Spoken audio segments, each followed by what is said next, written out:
Theme Talk Tony is here. Dance artist, model, actor, event host, idea builder, choreographer. That's amazing. Um, we, we all know you from the Big Brother Niger. Glad to have you join us as well. Thank you very much. How has it been, by the way? All right. Did you ask a question? Oh no. Oh yes. Just introducing you. I think it's a lag in communication. I was just saying, how are you, by the way? I'm very well, thank you. It's a great honor to meet everybody. Peter, I know. Mr. Femi, I've definitely seen your television before. Just unfortunately, not read anything about me yet. And then Pegger, I see also that Dr. Amatu is here. And online banker, that's the name that I see. So I don't know the name, sir. And the name is Stanley. Stanley. All right, Stanley. Very nice to meet you. Very excited to be here. Absolutely. The guys are hanging out already. What we just need is beer or something to make it a project. No.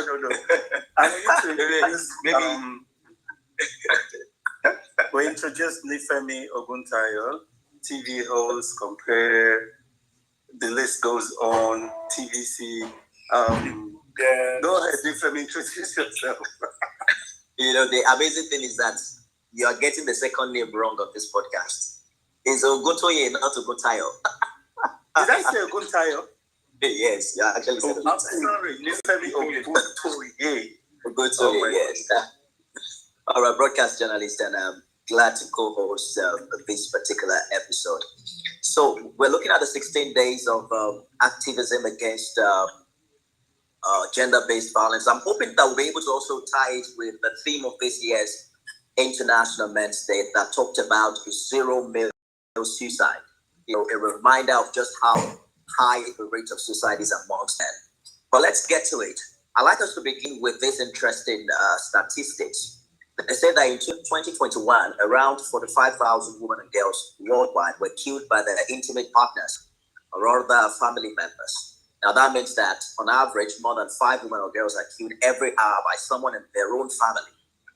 And only about, they say, 56% of all female homicides are committed by intimate partners or other family members. Only 11% of all male homicides are perpetrated in the private sphere. So the interesting figure here really is that 30% of women aged between 15 and older have at one time or the other been subject to physical or sexually intimate partner violence. And that's mind-blowing. It's a troubling figure, a number that seems to be rising. Gentlemen, what do you think is the issue here? Because for every gender-based violence, particularly against women and girls, a man like us is involved. And I know that we have conversations like this, and we are quick to speak against it. But the people who perpetrate this thing are not aliens, right? Do you think that we've been able to scratch the surface of the cause, or what makes this challenge quite prevalent across the world? It's the conversation, right? So please feel free to jump on it. Okay, first of all, I think the figures are quite misleading. I don't think it's from 15. I think it's much younger. But a lot of cases are not reported, or there's a delay in reporting. That is why you're getting that figure of 15. We had a program 2 days ago, and a young student came forward and said she had been abused since she was 8 years old.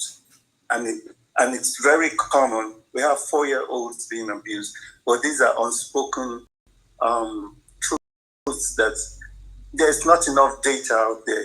So when you say 15, I beg to differ on that, because I know, and I've seen cases where they're much younger. So yes, I think starting with the men, because yes, the violence mostly, when we say violence, we talk about physical abuse, mental abuse, sexual abuse.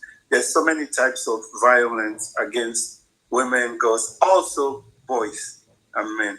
So men are not the only perpetrators. Women are also perpetrators. So while we're discussing, let's try to, look at it from both sides. Since this is a men-to-men program, we also want to include the men that are being abused. Yes, we are going to get there, but let us take it one after the that with the women and girls. So you know, and then I'm sure that we're also going to find a time to talk about, you know, the men who are. Yeah, I agree with you completely. That is also largely being omitted in the reporting, but the perception worldwide is that, you know, women and girls are more on the receiving end. Yeah. So I've heard people say it's a mental for a man to you know, like a woman. I also think that that's also an excuse to be able to discuss the matters, particularly in intimate and romantic relationships. Because, you know, I've had personally, I've had arguments in my relationship that almost, you know, became. So I'm hoping that someone can open up and speak to what the challenges are and why you think this is prevalent, if not from a personal perspective, maybe from something you've observed or something. Okay, so maybe I could just jump in on that and speak to some of it. You know, one of from my personal experience and from what I have from some of the studies that I've read, you notice that there's a constant disconnect. I think it's a human thing. I'm almost basing it on the human thing. There's a constant disconnect between, you know, what men and women are. You know, men constantly thinking that women should understand that this is how men are, and women thinking that men should understand that this is how men are.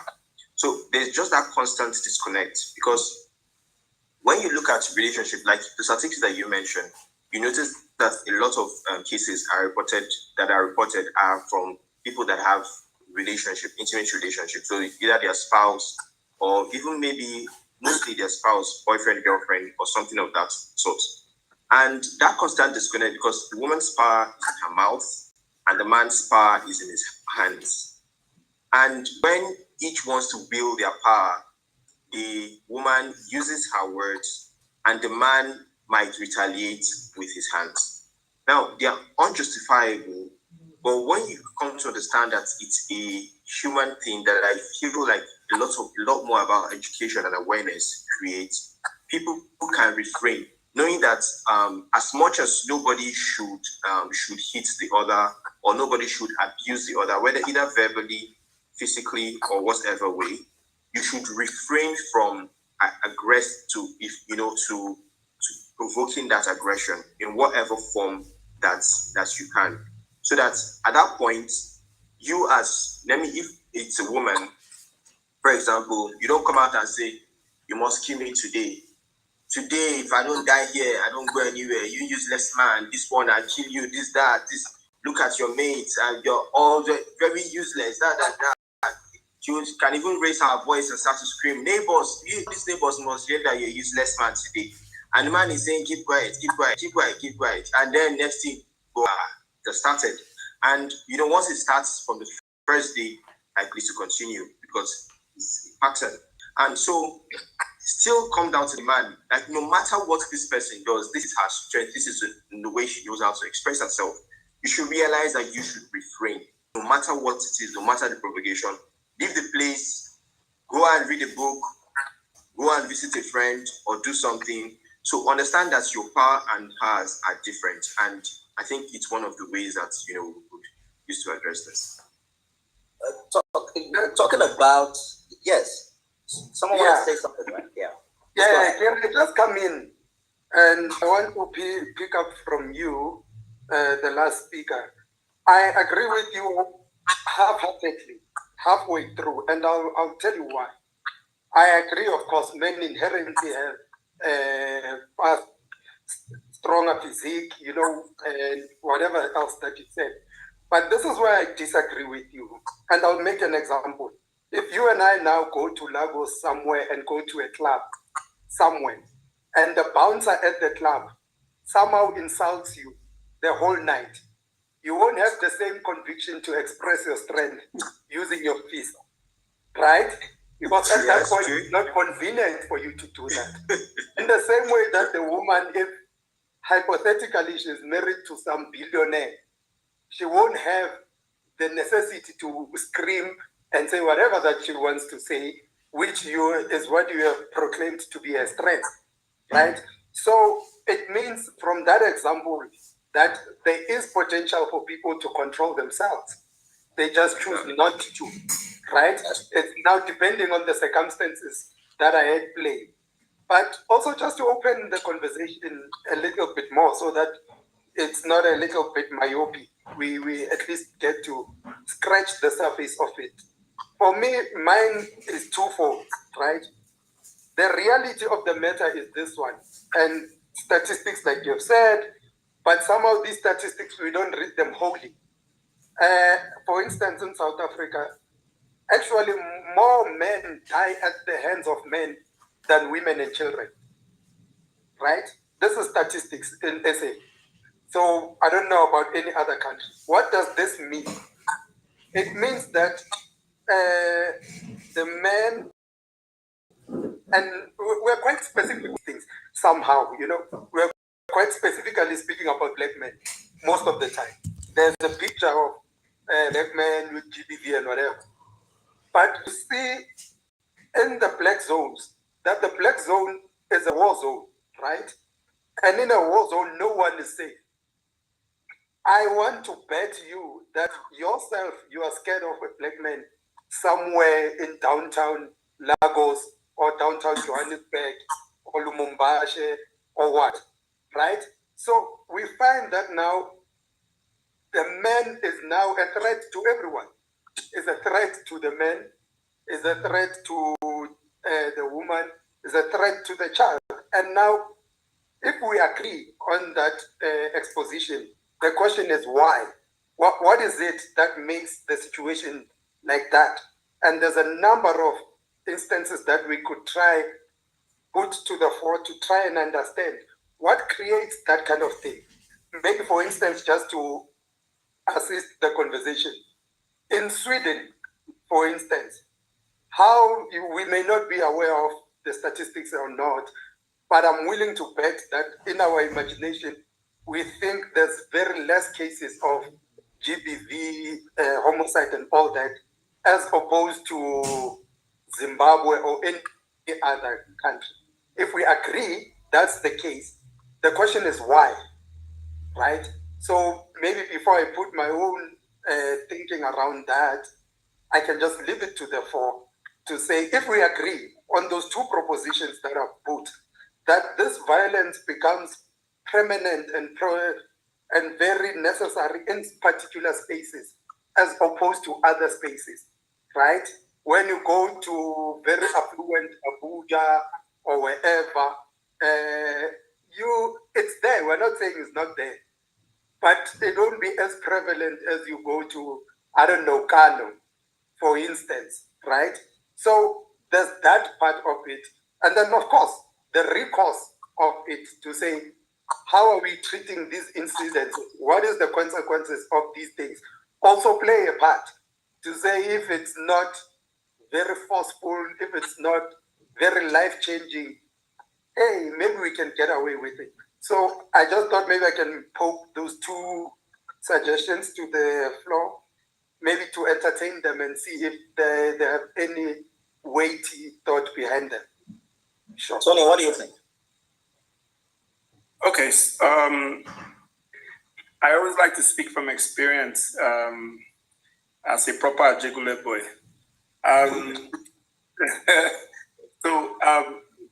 Yesterday, I was with a group of people and we were talking about, we mentioned something close to this because I told them about the podcast today. There's a guy called Coyote. Coyote said, if we want to go into how people put out situations in front of them, either by law, and saying that, for example, a man is not supposed to cry, certain things that you're supposed to do. When you look at it and you want to say you have no right to lay your hands on, we have more cases that happens like this in AJ City. Although we've projected Ajegule as one of the, milestones in terms of people being brave. But when I was growing up, it wasn't the case. We had a lot of men or a lot of young boys that were mishandled. They were forced into doing things that they didn't want to, but they had to because certain number of them have already gone in or gotten themselves involved in things like that, and they said this is how to man up. You're not allowed to show weakness in quotes, and this is more like a law that was lied to us, if I'm allowed to say that. Somebody started that word. Somebody started that movement. Somebody made it look like this is the way it's supposed to be. So when the direction in for women, like I live in Abuja now, and I see that the bending for the 16 for the reason why we're here is in the favor of women when it comes to the north, but in the south it's completely opposite. It's more than the dog eat dog world. It is terrible. It is the same thing like Benga had said it, that we are our own demons. We fight our own selves. So this kind of question, is it to show superior, that we're superior amongst ourselves? Is it trying to say that I can exist more than you? So and then when it comes to that information for the data, just like Peter mentioned earlier, it is also because I've asked these questions before to certain people also in the north. Because if you ask them, why do you do these things? Even after when they've done it, about that time they feel like it's supposed to happen. But when you ask them this question, they can't give you that information. They won't tell you that it happened to a 6-year-old. Even an 8-year-old, for me, I feel is still. They do it to anyone. There's no age limit. If they feel like that person can go right now, just go. And then with the way that the situation of the latest that we are all experiencing as Nigerians right now, we're being sold off even before we even know it. These things are just so.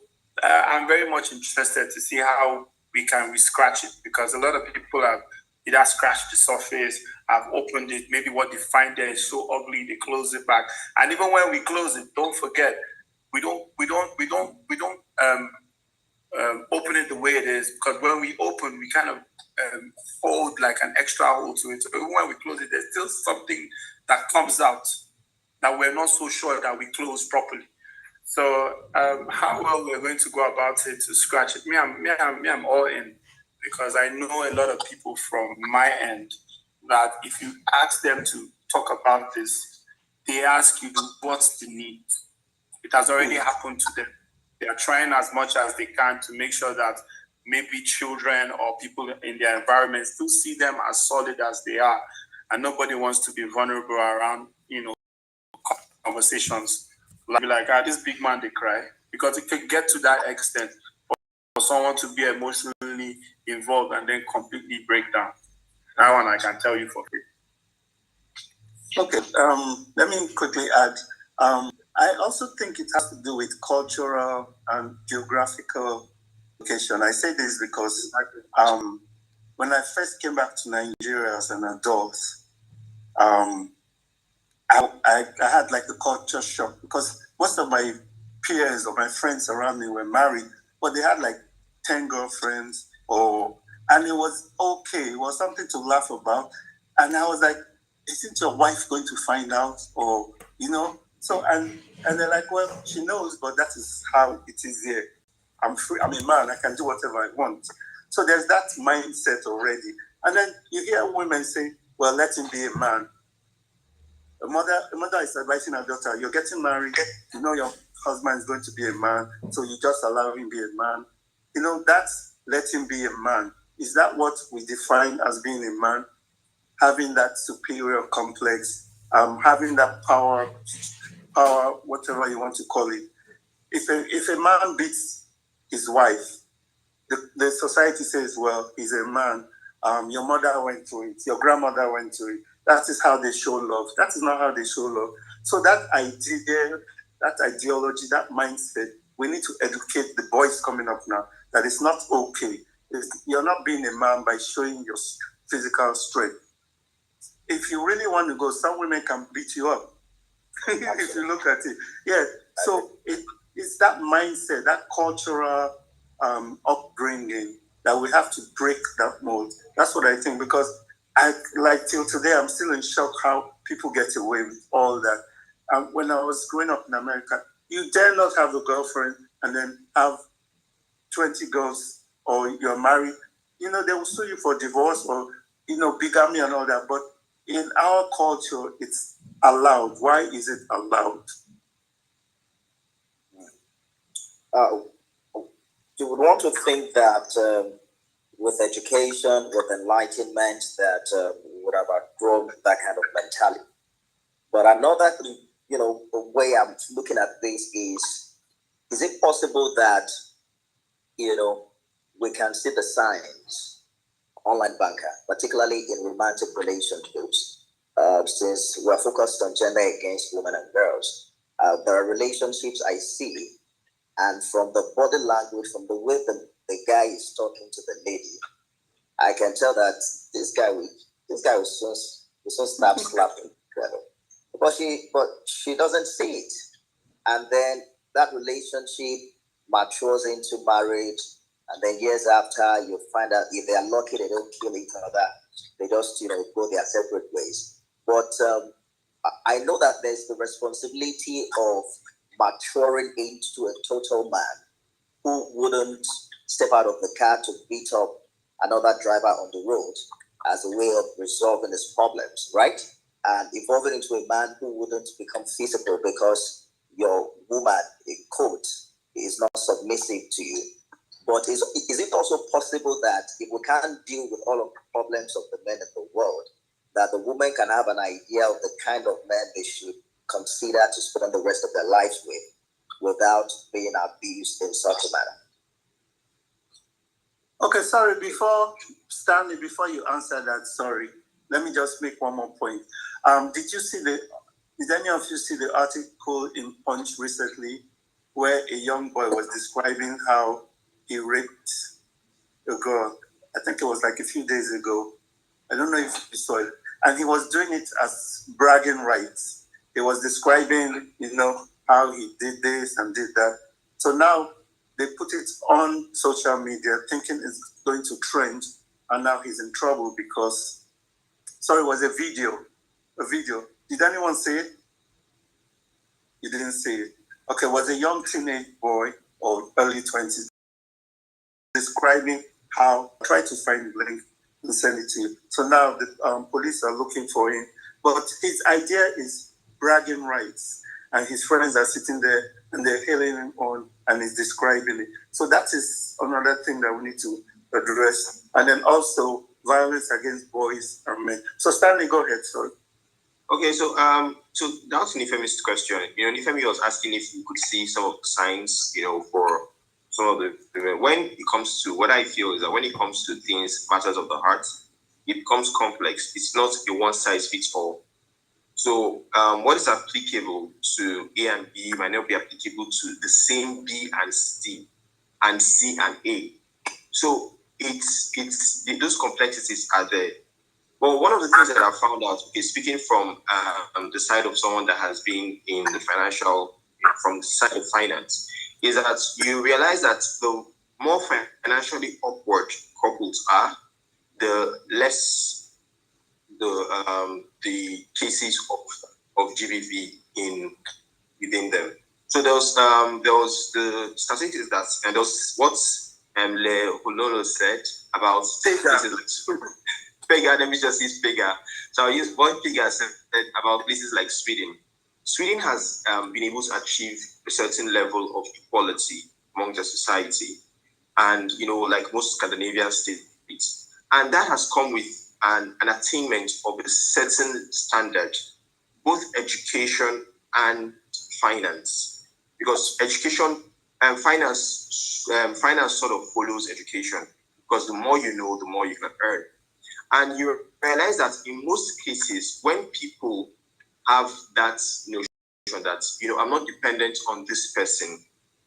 All the man, for example, knows that, okay, this woman has not troubled me everything. You want to buy salt, you need to call me. You need to, I'm here trouble. I'm here worried about my parents, your uncle, your nephews, auntie. They've all asked me for money. I'm still stressed about our family finances and all, and you're still bringing your own headache down to me. So some of those things are taken out. So it brings up a level of equality.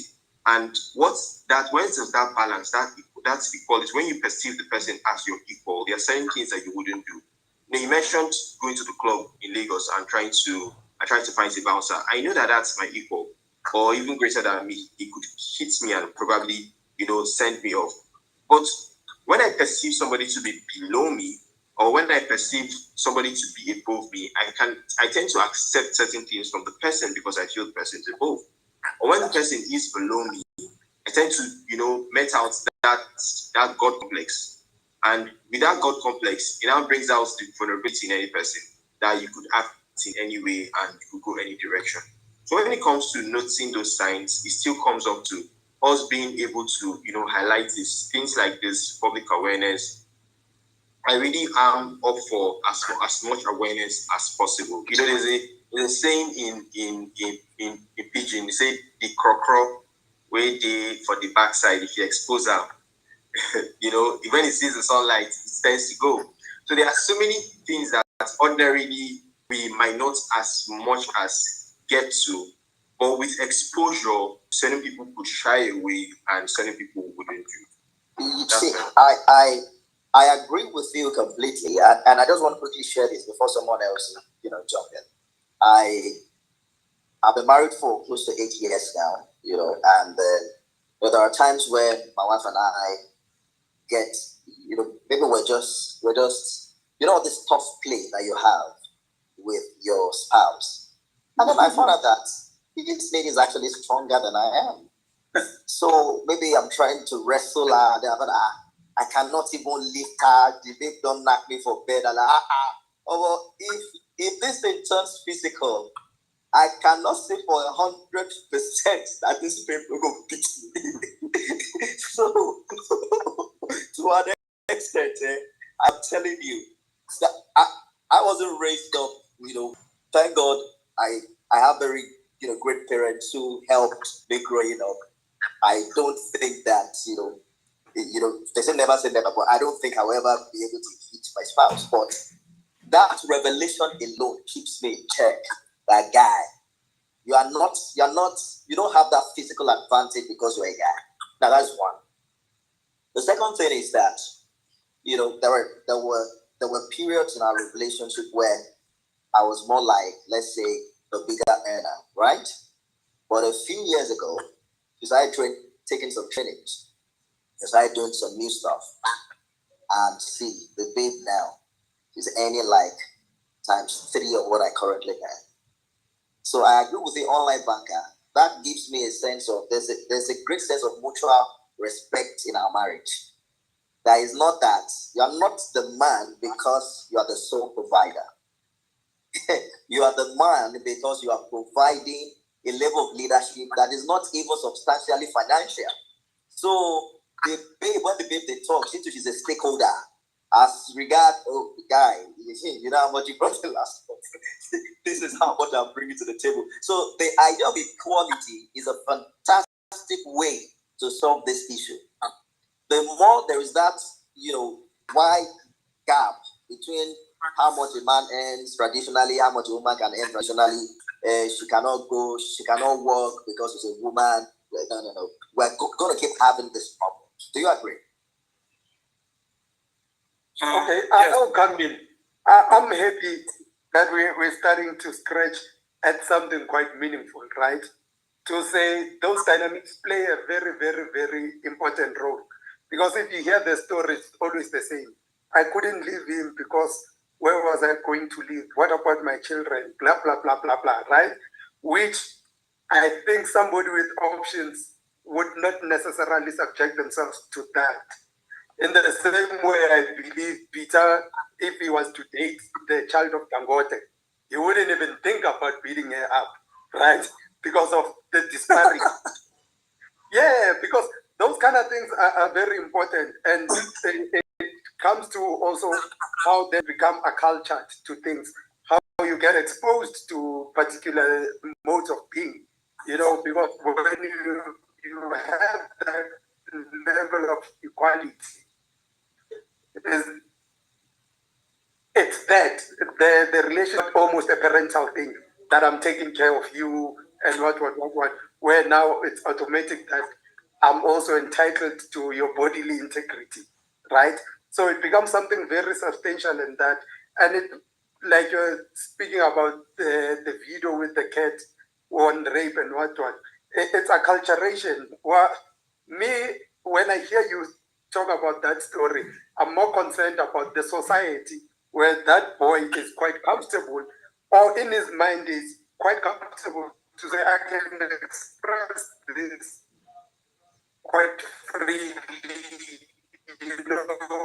and it's a thing, right? So remember, it comes from a society and is defining is that society more than him. Rape is a cool thing. Two, how did he find it so appealing to say, okay, I can even be talking about it? So the people listening to him, how did he find the comfort to even be sharing that kind of thing to them? So that's for me what's more interesting, especially in trying to address these sort of problems. I think when people have options, they tend to have their own autonomy and they take far less bullshit than when they don't have options. It's like in the workplace, right? If somehow they know that you don't have any other thing, that's literally you there. Even when they abuse you, you're gonna take it. But if you have the autonomy or the option to, yeah, to hell with you, man, I'm gonna go. You know, the treatment becomes a little bit different. So I think it's somewhere there. It's somewhere there, just giving people options and the issue of equality and acculturation, generally speaking. All right. So I just want us to see how we can get into the other side of this story, and the idea that the possibility of men also becoming victims in this regard. A few days ago, the attention of the world was turned to the fact that suicide has been found to be the biggest killer of men under the age of 45, and then bringing the attention to the need, a space for men to talk about mental health, and trying to encourage men around the world to be more embracing about their mental health issues. There's this abuse that men suffer now in a proper anti-male legal system, and I don't know if you've seen the videos online. The social media is awash with challenges allegedly faced by married men when they relocate from Nigeria. And this is the other side of what Piga is talking about, in a more egalitarian society where everyone is equal. Okay, so a man marries, let me just give you an example of one of the gist I've had. A man sponsors the wife to leave the country, maybe let's say for education in the UK, and then they relocate with their children. And the plan was that, okay, perhaps she would also do some 20 hours of work while the man would, work full time, and then they can pull resources together, pay back their debt at all. But then the woman gets there and then finds out that, oh, this is the UK, and you can't tell me what to do. Or perhaps I even have stronger case if I want to let go of you. The system is all accommodating and willing, and then she changes completely, and then files for divorce, and the man is sent back home. What do you think? Is responsible for this new trend where men now become victims, and what do you think can be done about it? I'm not sure I got the question right, but you got the drill, right? Yeah, well, let me, first of all, it's not a new trend. Maybe now men are more outspoken because men are becoming more aware that other men are also going through the same thing. And it goes back to what I said about cultural and geographical influences. Like what you would do in Nigeria per se is not the same way you would behave in the UK, because I heard you say some words like, we're now equal. So are we not equal in Nigeria? So those, you see what I'm saying? Even the way we're speaking is also part of the problem. I think it's because there are more consequences, like in the UK or America, than in Nigeria. Goes back to what I was saying. A man can have 20 girlfriends and get married. And what are the consequences? But abroad, you have consequences where you answer for those type of things. And I know some of the stories you're talking about, like when you get outside of Africa, the woman now has more power. Let's just say that. You say, and she's now, you said, abusing the man because she can get away with it. But it also happens here too. So there's all kinds of violence, like I said. There's physical, financial, because she's now the breadwinner. There's the mental. There's so much. It's such a wide subject. You know, so because she's abroad, she recognizes her rights and you know, all of that. So all those things are what are the catalysts, or what are the influences for what you're saying. I don't know if someone wants to expand on that. Okay. Hi. So there's the thing that I would like to talk about, like what Victoria and Peter has also raised. Let me go back a bit. So there's this thing about the who earns the biggest in the house. I earn the most, and like a mental agreement. Poverty goes a long way. Poverty goes a long way, and poverty does not necessarily mean that you don't have money. It also comes with how you also what your orientation is like. So where I respect my wife is that she earns the biggest in my mind, because majority of the ideas that I work with comes from her. When I talk about a certain thing that I want to do, and she says, why don't you do it like this, try it like this, try it like that. And then if I do that, I earn more. I look for a way to do it, go in a direction where I'll try it my way and I'll still try it her way. And I see that every time she contributes, so it means that without her, I cannot earn the way that I earn. I would earn, but I wouldn't earn the way that I'm earning. So I always make sure that I tell her, you are definitely the backbone. You are definitely the boss. I try to remind her that all the time, even though I earn typically money-wise, I earn more than that. But I let her understand that so this is where,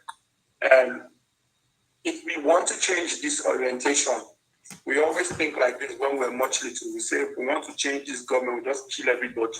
Just kill everybody. New people set it. But because it was true, I'm sure most of us have said this when we're much little. We want to change this government, just kill everybody and bring in new people. But it's like, it's the same thing too with this. While you try to change with the situation of maybe sponsoring a lady to the UK or sponsoring a lady outside the country, the thing about the country there is there's always that station or that radio or that newspaper or that person always telling you about the rights that they have, either as animals or as ladies or as men, or the rights you have, that this you can have all of this. Don't also forget that most of these women or men have gone through a different kind of experiences here. And when we go into a place where we are embraced or we are welcomed, and someone is telling you things like, if they slap you here, you know, you have a right to do this. And you now remember that they slapped you 100 times before from where you were coming from and nothing happened. And someone's going to tell you, I'm telling you, I have the paper that we went to court. I was paid. I was compensated. There's a lot of things that comes to play in the woman's mind, or in that situation, whether it's a woman or a man, because I know of men too who have actually done that and are taking advantage of this. So by the time you want to make up your mind and say this, the difference between us and the Western world is we are very cultured. They're cultured, but they think differently. We are very cultured. There will be one elderly person to say, how can she talk to you like that? Like if I'm speaking to my mom, for example, and my kid is sitting behind me and she maybe helps me scratch my back or something, then she just said, I want to even rest my leg. This is like a joke for me. I'm like, yeah, rest your leg on my back. And I'm talking to my mom on WhatsApp and she's like, what insult? Put that leg on. And I'm like, no, you don't know what has transpired to this point. We're actually joking before we called you. She was even the one that said, I've not spoken to grandma. Can you call her? You know, and the next thing you see is has motivated some kind of anger. She thinks she has done something bad by telling me to call you. You know, so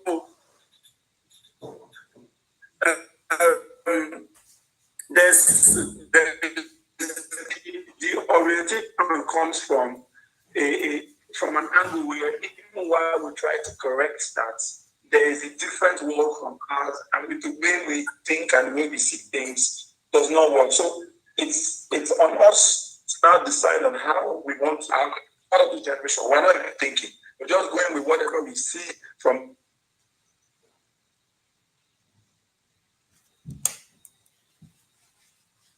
Yeah, I think we lost Tony's audio. I thought it was just me. I thought it was me. Right. Oh, he's back. I think we lost. I don't know if he's back. He's back. He's back. My network keeps going off and on. I'm sorry. Yeah. Yeah, All right. but I'm sure you get the picture. Yes. We got the gist. We got the drill. I'd like to hear from everyone before but you are not considering this situation. You know, when we talk about gender-based violence, it's always women and girls, right? What do you do when it's the man that is getting the blows? Because there are situations like that are widely underreported. So let me add to what you just said. One of the cases that we see, just like we mentioned, is we've really mentioned about culture and culture being the way of life of people, which is like God has told us, like the basic definition is that we've come to accept these roles, both men and women, and now the women are used to a certain it's a mindset thing. They are used to a certain way of life. And now they are used to, man can do what he wants, I'm a woman, so don't stress me with certain things. And that then comes down to certain things like bills, certain things like upkeep in the household, certain things like rights. Now, this person has moved to the West where you have a balance. So when most times when you see people, when you've gone through cases of people that have been oppressed, and that comes out to like even the gender-based violence. Some of the men that are perpetrators of like great violence against women, where some of them were victims, as like victims of things that we did not heal, and felt like that was something they could, still do to other people. And then you now see some of those women, they move to the West, and they are now faced with things like bills, and they are now faced with those challenges like, I can really do this to this person and get away with it. Let me even see what it feels like. So human beings are dynamic, and some of them start to act out some of these things. So it's about culture, like the culture that you're coming from and moving to somewhere. Some of them are just culture shock that breaks some of the wounds, like from the things that you read along social media, people coming to narrate their stories, that the person that you were with 6 months ago has totally changed to something else in less than a year. They can't understand, and it's still part of that culture shock, and it's great. So I feel like a lot of awareness, a lot of education is important. We do not take it as something that we should do. I would advocate, if I had to see people that were counselors, for example, I would tell them they should start to counsel couples moving abroad, especially from places like Nigeria, where there's a high level of migration currently, telling them that, see, these are the dynamics that you would face and you should know how to handle it. Because they go there, act it out, fail in their relationship, and it's just a cycle that just keeps revolving. So I feel like education is really important. It's like, but maybe did I just come in there? Why are we abusive to Africa? Why is it Africa abuse here? Somehow relationship equality is always abroad to the West. Why can't it be Botswana, it be Zambia, it be something? Why? What's this parallel that we're drawing here? As if Africa, there's no relationship equality. Try coming to Joburg, my dear brother. Try coming to Cape Town. There's even over equality at some point. So can we not be so abusive to Africa? I agree that. Okay. Like Rwanda, I know that Rwanda has achieved even more than 50% women appointment in leadership position. So I get the point. But what unlike Baka is saying, maybe you have not heard about the Japa syndrome in Nigeria. People are not leaving Nigeria for Namibia, for Lesotho. People are leaving Nigeria for the UK and Canada, really. So, but fantastic contribution. Which we must encourage them too, right? Yes. Rwanda, for instance, is doing very well. Yes. And that's also, I know that this is a different topic entirely, but what you are saying is very powerful. The information is not out there for Nigerians to even see the opportunity that lies in other African countries. We're all thinking we have to go to Europe, to make it. But then there are countries in Africa that even have more sustainable democracy than in other parts. When you talk about, I think Namibia, that has the highest number of democratic consistency, and the economy is also younger women for young Africans to take advantage of. But we'll leave that to Dr. Ama and sustainable trade to talk about. All right, we are back up now. Let me take the final thoughts. Wait. I want to say something. Allow me. There's something very important that we haven't talked about, and we must address it. Talking about gender-based violence, we're supposed to talk about this. And this, like last week when I was talking to someone, he told me that when he was 12, 13 years old, his nanny or his babysitter gave him the rite of passage. You know what I mean by that. So this happens a lot. And he told me, I didn't even know I was being sexually abused because she was doing it. And I spoke to a few more people, and they're little boys of 9, 10 years old with their aunties or their nannies who are doing this. There are videos that I've seen, because I don't know why they keep sending me all these videos of little boys, 4 years old, performing oral sex on grown women that are supposed to be looking after them. This is an unspoken truth, but I think it's something that we must address, because this is activism about gender-based violence. Yes, we're focusing on women and girls, but it's happening every day. And the men, they're starting to speak out now, but a lot of them, especially the teenage boys, 12, 13, they don't know it's abuse. They think it's just, something that happens, and the nanny is teaching them, but it happens a lot. We leave our kids with these so-called people, and they're doing this. So let's just quickly touch on that before we go. I know we don't have much time left. Like you said earlier, most of these things are happening. They have been happening for a long time. Thank God, it is just social media that is bringing it to a more public awareness. I used to have a friend in school who was very sexually active, in secondary school then. And then, because I was naive, I didn't quite even understand what they were doing. But he told me the story about how when he was young, there was, an auntie around their place who would bring like 3 of them, young kids, so like 3, 4, 5 years old, into the bedroom and then do nasty things. And then even at the time, he did not even understand what he was doing. But then he grew up to, most of the abusers today were abused in the past.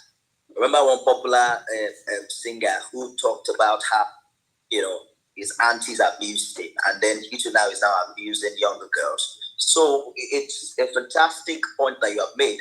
I think the awareness has to be the next level, and it is crime. We need to build a system where this crime is punished. I saw a video online recently of a woman who was masturbating on the beach, and then the police actually came to arrest her and said, next time you want to do this thing, make sure you are not caught, because there's a family there with their children, and you cannot be doing this. We need to acknowledge that it is crime, and then also punish the crime so that it can serve as a deterrent for all. What do you think? All the men are quiet. I like things like this. First of all, I want to say, for things like this, and if they are caught, this is just my personal opinion. If they are caught, that they shouldn't be told, because I know that the police do that a lot. But the first time you get caught for something, they say, okay, first timer, they might let you go. No, we shouldn't let you go. What you have done is terrible. So that should take, the full course of the law should work immediately. That would also stop people from even thinking about making some kind of an experiment in the future. That's one. There is the video that Peter talked about of the guy bragging, like was made mention. Thank God for social media. There's a lot of things that are actually now coming out and we are seeing. But you see, the negative part of social media is what a lot of young people or a lot of persons right now are now emphasizing on. I would say, from my own perspective, the person who's recording it, because of me even talking about it, the person who's recording it should know immediately from the fact that whoever is bragging, a guy was bragging that, or was giving bragging rights that he raped someone, that person should be sentenced. Because from the moment you hear it, you already know it's bad. Why are you recording it? And then why are you posting it? Distance yourself from such a thing. This kind of thing will go a long way for us to. I'm still emphasizing more on orientation. Because when the nannies or the uncles or whoever does this to people, you have introduced them to something they do not know about. And if they're going to bring in people to be part of this, I don't even know what it's called, or want to give it a name. You're also bringing people who you are saying, who else do you think we can also involve in this? How can we bring more people? It shouldn't just be, don't you have a friend? They always tell them, they always make it feel like it's a joke. And just like Mr. Ogun Toya said, the set of persons who abuse people are people who have also been abused before. And then when they come to understand it at that time, with that little knowledge they have, they think it's fun. They believe it's enjoyment. They think it's you being a man or you being above your peers that have been with somebody older or have been with someone. We have taken advantage of certain persons. And if you check those set of persons, when they become older, those things comes to play. The chain of abuse. Yeah, they won't want anybody to come close to their kids. Because it's like a ripple effect. It will happen to you. And when it happens, they start asking questions, those stupid questions they ask. Where did we go wrong? No, Oga, where did you go wrong? You did something wrong at some point. And you thought it was fun. You are going on with it. And not for that, a friend of mine, if it's around someone looking so good, from the moment you say no for him, it's like, what's that drug that I used to take? He's up and he's out. He doesn't want to be part of anything. That's the way he has come to train himself. but he came out from a rough neighborhood, but was able to tell himself without help of parents or family. He grew up on the single road, but because you have a mind, you would know when something is good or bad. You know, you don't have to wait. Just like what Pega said when he used the bouncer as an example. You've already seen it. You've placed the situation in front of you. Do you want to go in? Do you want to try because you know you will already failed? So, but then why still go ahead? Even though when you get there at first, you had no idea. Something will tell you it's wrong. If you ask them, you sit with certain people to tell them that at the time you started, we're not holding you against it. By the time you started, it felt like fun. But at some point, you got bored, or the wasn't there. So why didn't you stop? Why didn't you try? But nobody wants to come out and be put on the billboard or be plastered as the one you think that people are going to pour shame on you at the end of the day. So this it's plenty to scratch, to be honest. It's plenty to scratch. All right, Stanley. Stanley looks like he wants to say something. Yes, Stanley should say. You're muted. So, Mike. So what I just wanted to just add to the conversation is just like Tony had said, it's about the psychology, the mentality. It's everything still comes from here. Everything comes from the mindset. We're not talking about so many things about women. I don't know, still cultural.